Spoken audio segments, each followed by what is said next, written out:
saya nggak pernah stres dulu, saya nggak akan pernah punya titik balik dalam hidup saya. Hitam putih kehidupan Marsyanda terus diputar roda kehidupan. Melewati masa sulit pasca video YouTube di tahun 2009, Marsha menuai pujian ketika memutuskan menggunakan hijab. Ia bahkan sempat melakoni peran sebagai motivator, membangkitkan semangat banyak orang. Kala itu, energi negatif di masa lalu berhasil diubah Cha-Cha menjadi penyemangat hidupnya.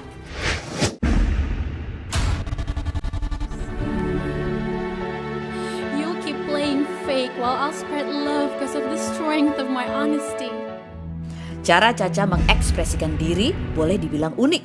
Dengan cara-cara tak terduga, ia selalu menjadi fenomena.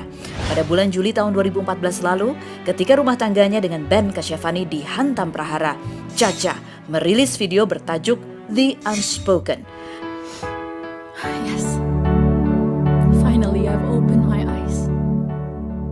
Dalam video Unspoken episode 1 bertajuk You Use Me, Cha-Cha mencurahkan kegundahan hati tentang gejolak cintanya.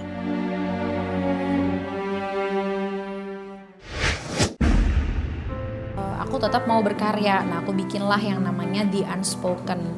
Jadi The Unspoken itu dari semua koleksi puisi aku bikin karya musikalisasi puisi.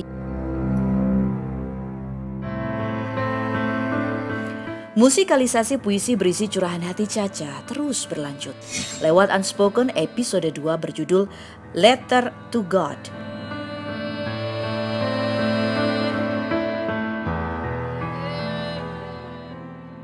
Cha-Cha bahkan melepas hijab yang selama bertahun-tahun dikenakannya.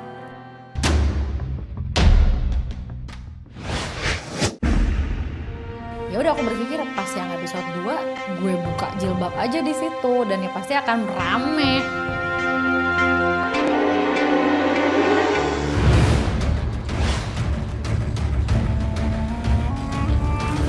Maksudnya nggak usah manusia ikut-ikutan menghujat, kalau emang takdirnya seorang manusia akan dapat ujian, dia dapat ujian gitu loh. Jadi Allah aja Maha Penyayang.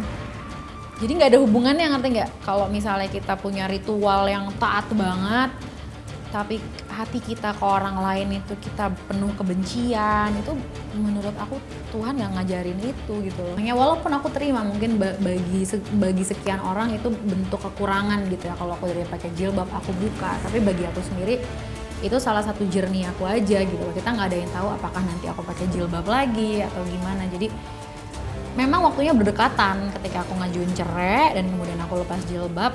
Nah itu balik lagi kepada prinsip aku yang tadi aku nggak bisa berbohong itu.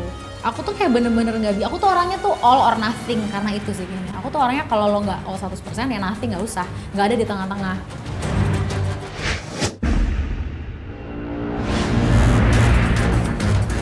Agustus 2014, Cha-Cha kembali menjadi mahma pemberitaan.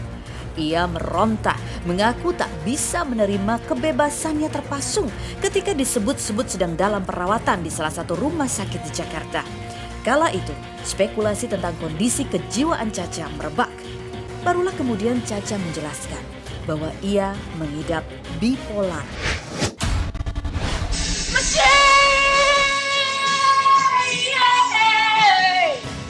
Gangguan mental yang menyerang kondisi psikis yang ditandai dengan perubahan suasana hati yang sangat ekstrim. Gangguan ini ternyata telah diderita Cha-Cha sejak tahun 2009. Adinda Mutiara Sabila Purnomo Sidi, makan nih! Tahun di mana ia mengeluarkan cercaan tak karuan di YouTube. Iya, aku bipolar. Tahun 2009 diagnose bipolar disorder. Dan emang aku announce publicly bahwa aku bipolar. Karena apa tujuannya? Aku kesian banyak banget orang-orang di Indonesia yang punya permasalahan yang sama. Mereka punya tekanan. Jadi bipolar itu kalau misalnya hidupnya orang ini banyak tekanan, makin gampang ke-trigger bipolar itu. Dia harus tidur cepat, dia harus ketemu dengan dokter gitu loh. Jadi harus ketemu dengan treatment yang benar. Dan aku kesian orang-orang ini tuh udah banyak. Cuman karena di Indonesia gak se-open minded di Amerika dan penyebaran pengedukasian buat bipolar disorder atau mental illness lainnya tuh gak ada. Masyarakat tuh ngasih stigma orang-orang ini sakit jiwa atau gila, padahal enggak. Dan kalau dia kena bipolar, Dia no, don't be stupid. Read a book, baca buku dulu ya mendingan sebelum ngejudge orang. Orang-orang bipolar disorder tuh justru orang-orang yang jenius, yang pinter, yang hebat, dan semua orang tuh banyak bukti-buktinya. Ya macam Einstein itu semua.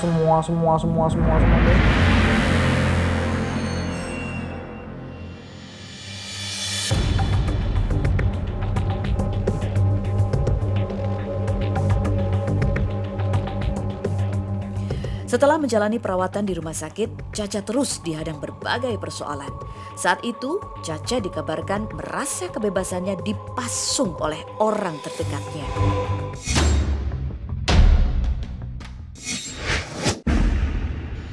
Naruh diri aku, setiap ada yang punya kesulitan, setiap ada yang punya masalah, aku yang bertanggung jawab untuk bikin mereka happy.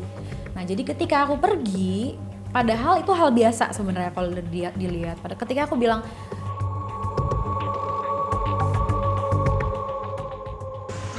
sekarang Caca cuma mau tinggal sendiri. Caca pamit ya.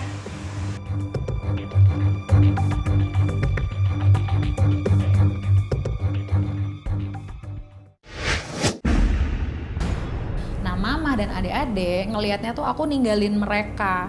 Seakan-akan aku akan lupain mereka dan gak ketemu lagi. Mereka gak mau terima itu dan mereka ngerasa mungkin tanpa mereka sadar kebahagiaan kita kan tanggung jawab Kak Caca. Tapi mereka nggak salah karena aku yang ngasih itu dari awal, Jadi mereka nggak sanggup nerima itu, so they did what they did, gitu. Pandanglah kami, mohon curahkan belas kasih-Mu agar ku dapat keridhaan-Mu.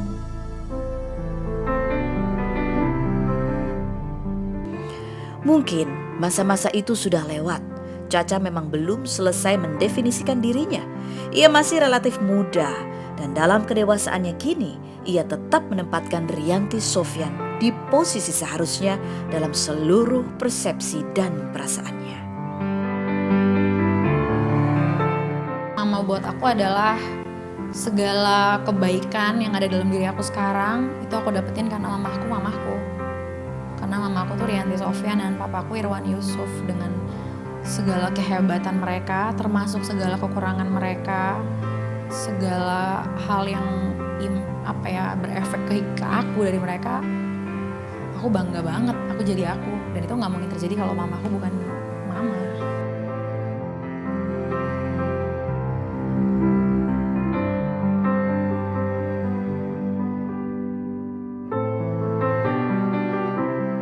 Dia itu nggak hanya pacar aku, nggak hanya untuk sweet-sweetan aja, untuk romantis-romantisan aja, tapi kadang-kadang buat konyol-konyolan tuh dia nyambung gitu.